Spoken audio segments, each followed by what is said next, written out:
우리가 여기에는 영구한 도성이 없으므로 장차 올 것을 찾나니. 아멘. 우리 번역에는 빠진 말이 하나 있습니다. 접속사 왜냐하면이 빠졌습니다. 왜냐하면은 이유죠. 그러니까는 14절이 이유다는 것은 13절이 결론이라는 겁니다. 혹은 결과라는 겁니다. 논리적으로 볼 때 14절이 이유고 13절이 이 논리적 결론이라는 겁니다. 13절에 뭐가 있습니까? 그런즉 우리도 그의 치욕을 짊어지고 영문 밖으로 나아가자 그랬어요. 그런데 13절에 보면 시작을 이렇게 합니다. 그런즉 그래요. 이 그런즉도 결론 아닙니까? 그렇죠? 말하자면 13절을 앞뒤로 이유들이 싸고 있는 겁니다. 12절은 13절의 이유죠. 뭡니까? 예수님이 자기 몸을 성문 밖에서 고난을 받아 죽었기 때문에, 그리고 그 피로 말미암아 우리를 거룩하게 하셨기 때문에 우리는 어찌해야 된다고요? 그분이 계신 성문 밖, 영문 밖으로 가야 한다는 거죠. 여기서 그런즉은 결론인데요. 뭐랄까요? 논리적 결론이면서도 책임적인 결론입니다. 부모가 자식을 낳았습니다. 그죠? 낳으면 자녀의 인생을 어떻게 합니까? 돌봐주고 먹여주고 학교 공부시켜주고 시집장가 보내주죠. 이거는 논리적 결론이라보다는 책임적인 결론입니다. 내가 낳았기 때문에 그 생명에 대해서 책임을 지는 겁니다. 그러지 않습니까? 말하자면 그런 겁니다. 예수 그리스도의 피로 말미암아 우리가 구원을 받고 거룩하게 되었기 때문에 거룩한 자라면 이 세상에서 어찌한다는 것입니까? 당위적으로 마땅히 어찌해야 되냐? 마땅히 거룩하신 분 앞에 거룩하게 살아야 한다는 얘기입니다. 그렇죠? 그래서 영문 밖으로는 회심의 모양을 말하기 이렇게 묘사해 주기도 하면서 동시에 계속적인 일입니다. 우리가 세상을 버리고 예수를 믿고 그 다음 어찌해야 되냐? 계속적으로 세상 안에 머물러 있지 말고, 왜냐하면 우리의 본성은 어디에 있으려고 그래요? 여기 있으려고 그래요. 여기. 그러니까 계속적으로 이 안에 머물러 있지 말고 꾸준하게 끊임없이 그치지 않고, 예수는 이 세상에 이제 안 들어오거든요. 이 말을 잘 이해하셔야 합니다. 세상에 안 들어온다는 거는 육체로 다시 이 땅의 인간들과 이렇게 뭡니까? 옛날처럼 그 죄악된 세상에서 그렇게 육체로 사시지 않단 말이에요. 우리가 변화된 육체를 바라는 자들로서 이제는 변화된 영적인 우리의 실존. 그러니까 우리가 영적으로 변화됐지 않습니까? 그러면 이 영적으로 변화된 우리가 거듭난 영에 맞게 거듭난 육체의 삶을 산다는 말입니다. 이게 바로 끊임없이 세상 밖으로 주님이 계신 곳으로 나가는 겁니다. 이게 논리적이면서 책임적인 결론입니다. 그런즉 우리도 그의 치욕을 짊어지고 영문 밖으로 그에게 나아가자. 근데 이것을 세상에서는 허용을 합니까? 안 해줍니다. 그렇죠? 우리를 말이죠. 세상의 인간들은요, 좋아하지도 않으면서 구원받지 못하게 하려고, 즉 세상의 권세 잡은 자 마귀는요, 우리를 편하게 해주지도 않으면서 끝까지 여기 있으라 그럽니다. 이해가 되시죠? 구원받지는 못하게 할 거면서, 이 땅에서 호강시켜 줄 것도 아니면서, 구원도 받지 말고 이 땅에서 호강도 하지 말고 고생만 하면서 고통만 당하면서 잘못된 길에 머물러 있게 하면서 잘해주지도 않고 구원받지도 못하고, 어려운 이야기 아닙니다. 이단에 빠진 사람들 봐보세요. 심각하게 빠진 사람들은 구원도 못 받아요. 있는 재산 다 날려요. 가족들 파탄납니다. 그죠? 예. 그러니까 우리 하나님의 말씀을 보면서 우리 세상을 보면 된다니까요. 성경은 매우 일치적이에요. 이걸 진리 대응관이라고 합니다. 말한 바가 실제로 있어요. 잘해주지도 않을 거면서 이 땅에 머물라고 하는 거예요. 예수님께로 못 나가게 합니다. 마귀의 강력한 계략입니다. 봐보세요. 에덴 동산에서 쫓겨나게 할 거면서 지혜도 주지 않을 거면서 따먹으라 그래요. 고생만 쇠가 빠져 시켜고 땀 흘려 수고하고 해산하는 수고만 더 하고 영생도 잃어버렸네. 그죠?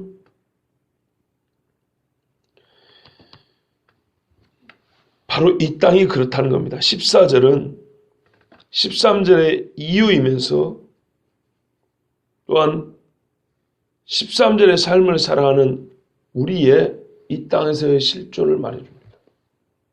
우리가 도대체 어떤 인간이냐? 우리는 이 땅에서 영광 도성을 가지지 못한 사람이다. 예수 믿은 우리는. 그러니까 어떻게 해요? 애시당초 이 땅에서 뭐 얻어먹을 생각, 콩고름을 얻어먹을 생각하지 말고 주님께로만 나아가라는 얘기입니다. 그래서 13절은 아침부터 복잡한 얘기해서 죄송한데요. 한 절이 두 가지 의미를 갖고 있다 이 말입니다. 13절도 14절도 두 가지씩 의미를 갖고 있다. 다시 말씀드릴게요. 13절이 그런즉 시작하잖아요. 그런즉. 이거는 12절의 결론이다는 얘기입니다. 논리적인 결론이에요. 그리고 제가 책임적인 결론이라고 그랬어요. 결론이 나왔는데 14절에서는 또 왜냐하면 이렇게 시작합니다. 원래. 그렇기 때문에 앞뒤로 14절이 또 13절에 이유를 말해주고 있다고요. 다시 13절의 결론이니까 12절의 원인이 있죠. 그럼 13절로 끝나야 되는데 14절 가가지고 다시 원인을 말해준다고요. 그렇습니다. 그리고 또 14절은 13절의 원인이라 그랬죠. 이유라 그랬죠. 그죠? 근데 이제 이까지 끊고 13절을 다시 보니까 13절에 영문 밖으로 그에게 나아가자는 거듭나지 못한 상태에서 거듭남으로 변화된 것만 얘기하는 게 아니고 뜻이 두 가지인데 하나는 거듭났으면 계속 주님을 본받아 따라가자라는 겁니다. 아시겠죠? 계속 따라가자는 얘기입니다. 이게 결론입니다. 14절에는 이 영문 밖으로 계속 그에게 나아가는 것이 무엇인지, 영문 밖으로 계속 나가는 우리가 누구인지를 다시 또 설명해 주고 있다는 얘기입니다. 14절에 원인만 제공한 게 아니고 계속하여 주님 앞으로 나아가는 우리의 실존, 이 땅에서 우리가 그렇게 영문 밖으로 나아가는 것이 무엇이냐, 어떻게 사는 것이냐, 이거를 다시 설명해 주고 있다는 얘기입니다. 그러니까 단순히 원인이나 이유로만이 아니고 13절을 설명해 주는 말이기도 한다는 얘기입니다. 새벽에 이렇게 복잡한 얘기를 안 해야 되는데 주여, 뭐 어쩔 수 없습니다. 저녁 시간에 강해라는 설교였으면 그렇죠. 새벽 시간에 강해라고 한 거니까 그래서 충분히 이해할 줄을 믿습니다. 자, 그럼 본문을 볼게요. 우리가 여기에는 영광 도성이 없으므로 장차 올 것을 찾나니.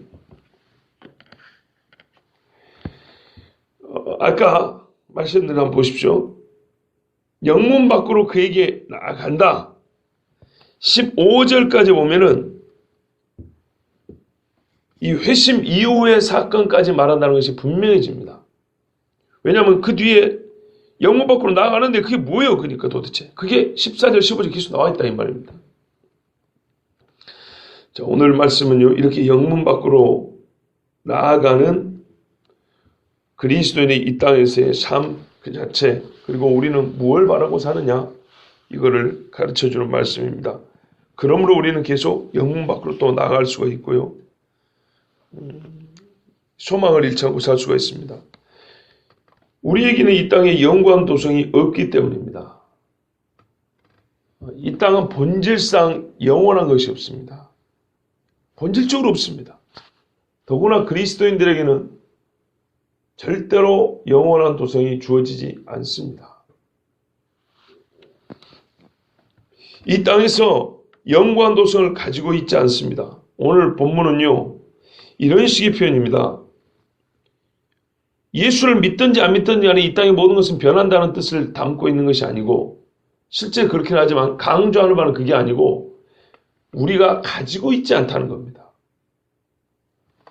세상에 돈이 없을 수도 있지만은 우리가 나 돈이 없어 그 말은 이 세상 자체에 돈이 없다는 게 아니고 나에게 주어진 돈이 없다는 얘기죠. 내가 가지고 있는 돈이 없다는 얘기입니다. 그런 뜻입니다. 우리에게는 영광 도성이 없고라기보다는, 왜냐하면 우리는 영광 도성을 가지고 있지 않기 때문에 하나님이 이 땅에서 그리스도인들에게 영원히 있는 도시를 준 적이 없어요. 이 시당초 본질상 영원한 것이 없으면서 더구나 그리스도인들은 이 땅에서 자 여기서 잘 먹고 잘 살고 주는 게 아예 없어요. 원래 그런 말입니다. 가지고 있지 않습니다. 그래서 이 땅에서 안주하고 평안을 누리고 참 안식을 누릴 곳은 없습니다. 그럼 왜 우리 주님이 안 줬을까요? 좀 주시지요. 왜 안 줬을까요? 첫 번째는 미가서 2장 10절에 보면 이런 말씀이 있습니다. 이것이 너희의 쉴 곳이 아니니 일어나 떠날지어다. 이는 그것이 이미 더러워졌음이니라 그랬어요. 더러운 데서 뒹굴라고 우리 주님이 이 땅을 우리에게 영원한 도성으로 선물해 주지 않습니다. 신명기 32장 11절 12절에는 마치 독수리가 그 보금자리를 어지럽게 하며 그 새끼 위에 너풀거리며 그 날개를 펴서 새끼를 받으며 그 날개 위에 그것을 엎는 것 같이 여호와께서 홀로 그를 인도하셨고 그와 함께한 다른 신이 없었도다. 이 말씀을 우리가 보통 어떻게 사용하냐 하면 힘들고 어려운 일이 있을 때 낭떠러지에서 떨어진 것 같더라. 우리 주님이 독수리처럼 확 오고 딱 받아준다는 거예요. 우리가 그런 식으로 많이 사용합니다. 그것도 틀리지는 않지만 말씀을 조금 더 자세히 보면 그 전에 매우 중요한 사실이 있습니다. 엄마가 사냥하러 왔는데 새끼들끼리 장난치다가 실수로 떨어진 게 아니에요. 일부러 떨어뜨린다는 거죠. 어디서요? 낭떠러지라고 하는데 그게 아니고 보금자리입니다. 독수리가 그 보금자리를 어지럽게 하며 일부러 날개짓을 해요. 그 큰 새가 좁혀면 2m나 되는 것이 조그만 새끼가 보금자리에 앉아갖고 짹짹거리는지 삐약삐약 하든지 새끼니까 뭐라고 하는지 모르겠어요. 아니면 꽥꽥 하든지 그 새끼가 이렇게 있는데 반갑다고 엄마한테 먹이나 받아 먹을 줄 알았더만 날개짓을 얼마나 세게 하는지 말이죠. 도대체 있을 수가 없어요. 나오라 이 말이에요. 보금자리에서. 너에게는 이 보금자리가 영원히 주어진 게 아니라는 거예요. 왜요? 여기 있으면 너는 독수리가 아니고 그냥 병아리 새끼에 불과하다는 겁니다. 독수리가 될 거냐 병아리 새끼로 여기서 끝날 거냐 이 말이에요. 창공을 나누고 하늘의 제왕이 될 거냐 아니면은 그냥 겨우 여기서 몸집만 벌리고 엄마가 주는 거나 그냥 고기나 썰어 먹고 살다가 이 둥지 안에서 똥이나 싸다 죽을 거냐 이 말이에요. 하물며 미물인 독수리조차도 그렇다는 겁니다. 우리 주님이 그걸 비유로 한 이유가 있어요. 하나님께서 그의 백성들을 어떻게 해요? 여기 있으면 너는 병아리 새끼로 죽는다는 겁니다. 그리스도인 군사여 이래야 됐더니 군사는 아니고 뭐예요? 병원에 누워있는 환자처럼 골골하다가 그냥 처음부터 끝까지 예수 믿으면 약해 빠지고 주님 주님 주님 일평생 그러다가 예수 처음 믿을 때부터 죽을 때까지 그냥 그러다가 가는 거예요. 한 번도 저에게 방패를 주십시오. 창을 주시고 검을 주십시오. 싸우겠습니다. 이런 적이 없이 그냥 맨날 주여 주여 하고 그냥 인생 서러워서 눈물이 나 흘리고 이러고 끝나는 거예요. 저는 눈물의 기도를 말하는 게 아니에요. 여러분. 눈물을 흘리더라도 의미가 다르다는 겁니다. 왜 세상이 진리를 알지 못할까 하고 한탄하고 답답한 눈물도 있어야 되고 정말 영혼들을 살리기 위해서는 애쓰는 눈물도 있어야 되고요. 예수 때문에 고난을 당하지만 정말 그 아픔이 너무 커서 눈물이 나오지만은 그래도 내가 주님 앞에 믿음을 지킬 수 있으면 감사한 눈물도 있어야 되고 소리를 쳐도 말입니다. 여러 가지 의미가 있어야 될 거 아닙니까? 사자가 말이죠. 으르렁거려도 정글의 제왕으로서 이 초원의 제왕으로서 으르렁거리는 것도 있어야지. 맨날 엄마 어디 갔냐고 으르렁거리면서 하면서 고기나 달라고 그런 사자 새끼로 살 수는 없잖아요.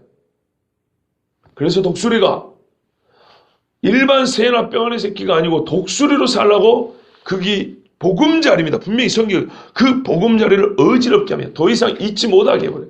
그래서 하나님께서 우리를 하여금 믿음의 군사로 강하고 성장시키려고 어떻게 해요? 우리가 앉아 있는 거기서 바람을 일으켜버려요. 일부러 그걸 못 견디고 나오게 한다고요. 없애버린다고요. 그때 진짜 독수리 됩니다. 진짜 믿음 안에 있는가 믿음 밖에 있는가를 확인하게 됩니다. 그때 믿음 안에 있다는 것이 확인되지 않으면 어찌해야 돼요? 주여 나에게 믿음을 주소서. 믿음 안에 있는 게 확인되면요. 주여 나에게 믿음을 주셔서 감사합니다. 이렇게 되는 겁니다. 그 15절에도 내일 보겠지만 항상 찬송의 제사를 하나님께 드리자 그랬죠. 그 이름을 증언하는 입술의 열매니라 그랬는데 원래 여기는 다른 번역에는 감사의 찬송입니다. 네. 그 이름을 증언하는 입술의 열매, 그 이름에 감사하는 이렇게 되어 있어요. 예수님께서 영문 밖으로 나가셨습니다. 예수님이 이 땅에 계실 때 머리 둘 곳이 있었습니까? 없지요. 그 다음에 예수님 어디 가셨습니까? 하나님 보호자 우편에 하늘에 들어가셨어요. 하늘 성소에. 우리를 어떻게 해요? 영문 밖에 나오면 낭떠러지 떨어져 죽냐? 아니요. 독수리가 이렇게 받듯이 너희는 어디로 간다고요? 하나님 보호자 앞으로 나간다 이 말입니다. 그것이 우리의 약속한 겁니다. 요한복음 10장 4절에 이렇게 돼 있어요. 자기 양들을 다 내어놓은 후에 어디로 낸다는 겁니까 도대체? 양이 울타리 안에 있어야 되잖아요. 양 우리 안에 있어야 안전하잖아요. 근데 밖으로 다 일부러 내버린대요. 일부러 내면 양들이 불안합니다. 이제 그때부터. 왜요? 언제 일이나 승려에 와서 물어 제낄지 모르니까 곰이 올지 모르니까 불안해요. 심히. 그래서 어떻게 해요? 더 목자만 따라가게 돼 있어요.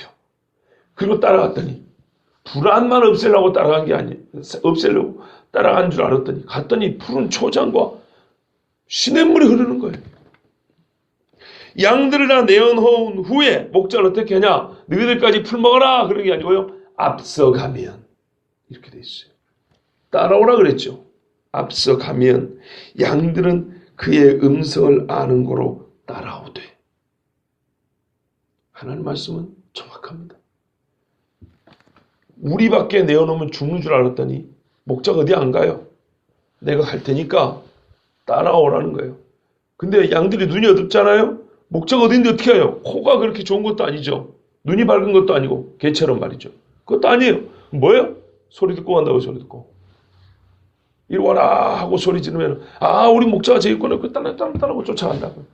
그래 가보니까 내 시력으로는 볼 수 없었던 푸른 초원이 보이고 그죠? 이렇게 내 코로는 맡을 수 없었던 풀냄새를 맡게 되는 거예요. 그 시원한 물을 마시면서 우리 주님이 그렇게 우리를 인도합니다. 그러면 우리는 그냥 막연하게 이런 말씀만 듣고 이 땅에서 그냥 모든 걸 다 버리면 되냐? 그렇지는 않습니다. 하나님이 이 땅에서 주시는 복도 있기 때문에 그것도 누리는 것이 뭐 큰 잘못은 아닙니다. 그런데요. 더 큰 복을 주신다 그랬어요. 장차 올 것을 찾나니. 우리가 뭐예요? 여기서 장차 올 것이니까 뭐예요? 아까 도성이라고 했으니까 장차 올 도성을 찾나니. 찾나니는 그냥 기다린다는 게 아니에요. 애써 탐구하고 노력한다는 거예요. 그러면 우리가 뭐 지도 가지고 찾으면 이때 찾을 수 있습니까? 그런 뜻이 아니죠. 해석하자면 이런 거죠. 우리가 그 온다고 하는, 그건 주님이 보내줘야 오는 거잖아요. 그 온다고 하는 영원한 도성을 어떻게 해요? 사모하며 기다린다는 거죠. 그리고 그 도성에 참여하기 위해서 이 땅에서 어떻게 해요? 우리를 붙잡으려고 하고 우리를 안주시키려고 하는 마귀의 괴계를 잡고 간파하고 벗어버리고 떠나고 오히려 마귀를 대적하고 오리라 한 도성을 참음으로 기다린다는 것입니다. 우리가 장례시에서 많이 읽는 말씀입니다. 고린도후서 2장에 보면 5장에 보면 만일 땅에 있는 우리의 장막집이 무너지면 하나님께서 지으신 집고 손으로 지은 것이 아니요 하늘에 있는 영원한 집이 우리에게 있는 줄 아느니라. 그죠? 이거는 장례식에만 쓰는 게 아니고요. 기독교인의 삶 전반을 말하는 겁니다. 이 땅에 영원한 도성이 주어지지 않습니다. 이 육체가 썩어 없어지는 것처럼 우리가 사는 집과 이 터도 분명히 없어집니다. 그러면서 뭐라면 참으로 우리가 여기서 탄식하며 하늘로부터 오는 우리 처소 덧입기를 간절히 사모하노라. 이렇게 입으면 우리가 벗은 자들로 발견되지 않으려 함이라. 아멘. 우리 주님께서 벗은 자로 발견되지 않게 우리에게 줘요. 그런데 이거를 보증으로 성령을 주셨다 그랬어요. 성령을. 그래서 우리가 이 땅에 살 때 이 성령으로 말미암아 장차 올 도성을 끊임없이 사모하고 기다리며 인내하게 되어 있어요. 왜요? 예수님이 그의 부활을 바라보고, 그죠? 그의 영광을 너무 겸손해서 소망하지 않은 게 아니에요. 처음부터 그랬어요. 내가 반드시 일어난다 그랬어요. 그래서 죽으신 것처럼 우리가 반드시 부활하고 주님 나라에 갈 것을 믿고 이 땅에서 어떻게 합니까? 우리에게 영원한 도성이 주어지지 않은 것, 우리가 가지고 있지 않으면 안에 하나 서운해하자.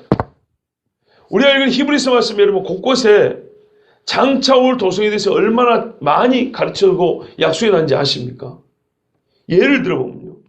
10장 34절에 더 낮고 영구한 산업이 있다 그랬고요. 11장 16절에 하늘에 있는 본향이라 그랬어요. 아브라함과 그의 아들 손자가 그걸 바라봤다 그랬지 않습니까? 예. 우리 앞에 선배들도 그렇게 살았어요. 아브라함이 그걸 보여줬어요. 12장 22절에는 살아계신 하나님의 도성이다. 도성이란 말을 같이 썼어요. 12장 27절에는 진동치 아니하는 것들. 이 땅의 것들은 뭐 한다고요? 진동해서 무너뜨려 버린다고요. 근데 진동하지 않는 약속. 바로 그것을 준다고 그랬어요. 12장 28절에는 진동치 못할 나라라 그랬고, 베드로전서 1장 4절 같은 데는 썩지 않고 더럽지 않고 쇠하지 아니하는 기업이다 그랬어요. 우리가 잘 아는 대로 다니엘 7장에 가면은 그의 나라는 쇠하지 아니하고 망하지 않고 영원히 간다 그랬어요. 인자가 받는 나라. 바로 그 나라에 우리를 인도하신다는 겁니다. 요한계시록 21장 2절에서 7절에도 길기 때문에 다 읽지는 않지만 우리가 잘 아는 말씀이 있습니다.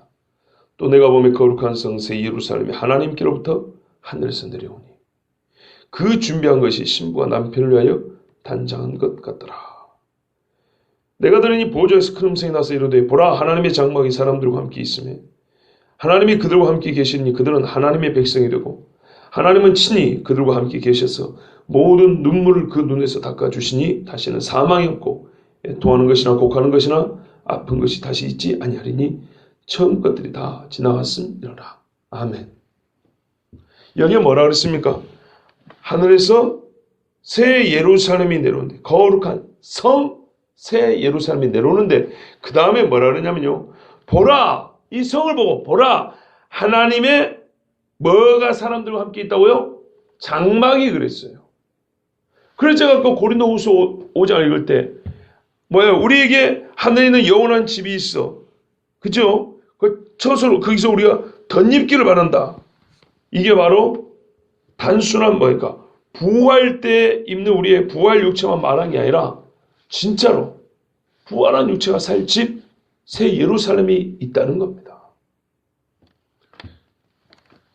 그 사람 이것을 기다리는 사람이 누구냐 하면 영문 밖으로 예수님이 있는 그곳으로 계속 나아가는 사람들입니다. 여러분 너무나 뻔한 이야기라고 뭐 손에 쥐어주는 것은 없으면서 매우 강력하게 뭐 국회의원 선거도 얼마 있다 있는데 뭐 4년 지나놓고 나면 별로 손에 쥐어주는 건 없는데 공약만 그냥 거창하더라.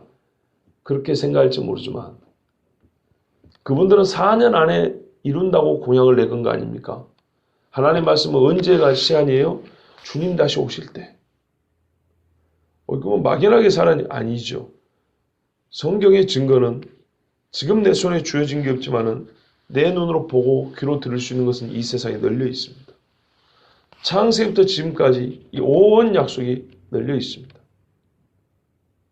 여러분 그래서 한 가지만 이 좀 여러분이 갖고 있는 소망, 즉 이게 소망의 믿음인데 이거를 좀 더 확실하기 위해서 한 가지만 말씀드리고 마치려고 합니다. 여러분 가나안 땅이 어디에 있습니까? 지금 우리가 아는 그 이스라엘 극입니다. 소위 팔레스타인이라고 그러죠. 왜 하나님이 거기를 약속의 땅으로 주셨습니까? 약속의 땅만 준 게 아니고 이스라엘의 약속의 백성이라고 그랬어요. 약속의 백성이라고 하는 것은 그냥 메시아가 온다. 그냥이 아니죠. 이건 너무 중요한 거죠. 그런데요. 뭐라면 너희가 제사장 나라 된다 그랬어요. 왕 같은 나라, 제사장 나라.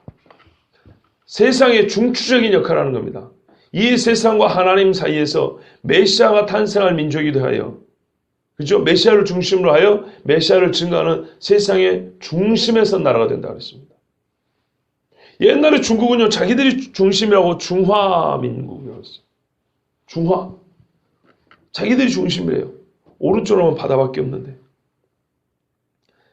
보통 육지를 중심으로 해서 중심을 얘기합니다. 근데 가나안 땅을 보십시오. 여기가 가나안 땅입니다. 위로는 뭐가 있습니까? 5대양 6대주 할 때 6대주 중에 위로는 뭐가 있습니까? 아시아의 일부와 유럽이 있습니다. 아래로는 어디가 있습니까? 아프리카가 있습니다. 그죠? 동쪽으로는요, 거대한 아시아가 있습니다. 그죠? 서쪽으로는요, 바다도 있지만 뭐 아메리카도 있고 어쨌든 간에 아메리카를 떼고 볼 때 만약에 세상에 누군가가 세계를 정복하겠다, 야욕을 품는다면 반드시 통과해야 될 지역이 어디입니까? 반드시 통과해야 하는 지역, 가나안 땅입니다. 그렇죠? 옛날에 바벨론은 이 가나안 땅 오른편 아시아 지역입니다. 세계를 지배했다고 이쪽으로 들어갔습니다. 알렉산더 대왕이 이쪽으로 갑니다. 바벨론이 요리 갑니다. 페르시아도 이리 갑니다. 옛날에 이집트는 밑에서 위로 치고 올라갑니다. 항상 세계 역사를 보면 세상을 정복하겠다는 야욕을 가진 그런 왕들은 무조건 가나안 땅을 지나게 되어 있습니다. 말하자면 가나안 땅 거기를 지배하는 자가, 그 중심을 딱 잡고 있는 자가 세상을 지배했다는 뜻입니다. 자, 근데 거기다 하나님이 나라를 세우겠대요. 그 말은 하나님의 말 그 자체를 설명해 줍니다.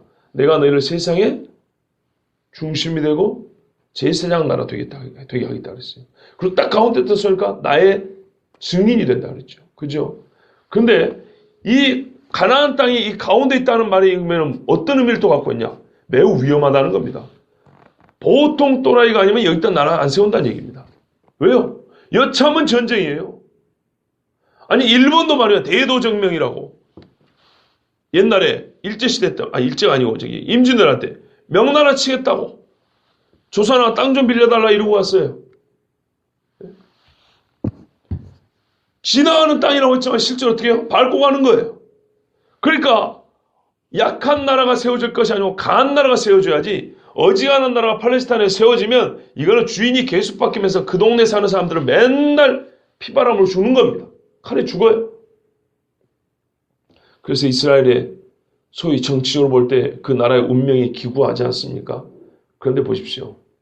약 1900년 만에 나라가 어떻게 됐어요? 다시 세워졌어요. 세계 역사의 전무후무한 사건입니다. 거의 2000년 만에.